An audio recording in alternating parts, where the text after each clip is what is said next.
Yesterday, the government of British Columbia took direct aim at the Alberta and the Canadian economy.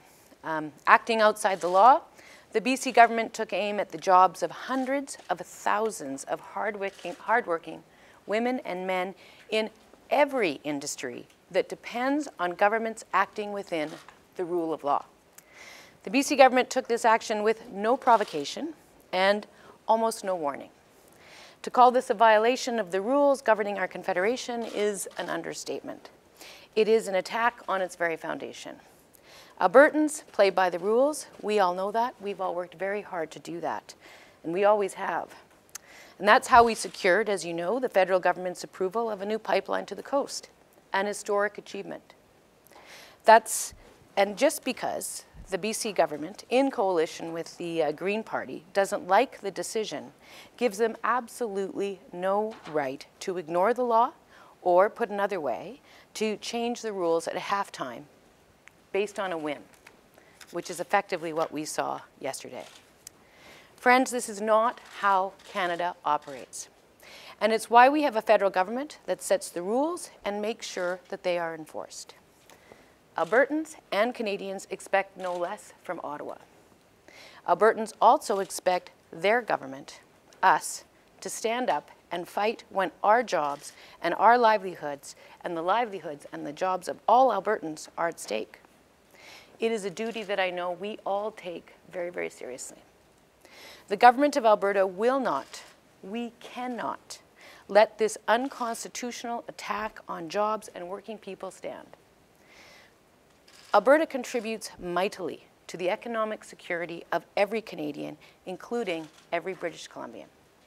In return, we simply expect our fellow citizens to play by the rules and allow us to get a fair return on our products. The BC government is threatening to thumb its nose at this principle. And for that, there need to be consequences. I've called you all together today at this emergency meeting to discuss and evaluate the range of economic and legal options that are available to us, including, for example, interprovincial trade in electricity.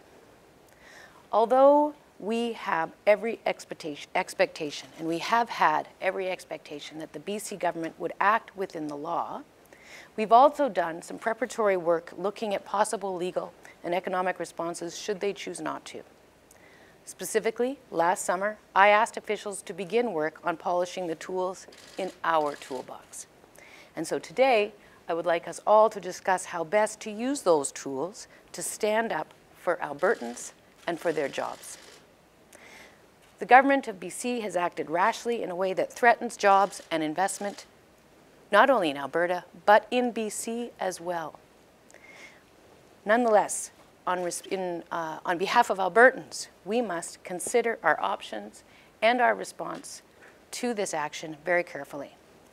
Our economies, the economies of the two provinces, are closely linked. Billions of dollars of goods cross our borders every year. Hundreds of thousands of jobs depend on good trading relationships.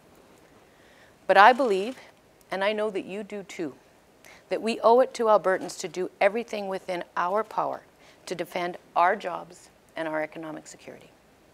And we will not waver in this fight.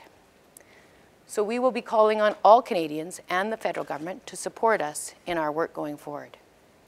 There is much at stake for working people, for the strength of our economy, and frankly for the Canadian Federation as a whole. I look forward to the discussion that we will have today. We have many interesting things to consider. Thank you all for coming, and we'll have more to say in a few minutes. Thank you.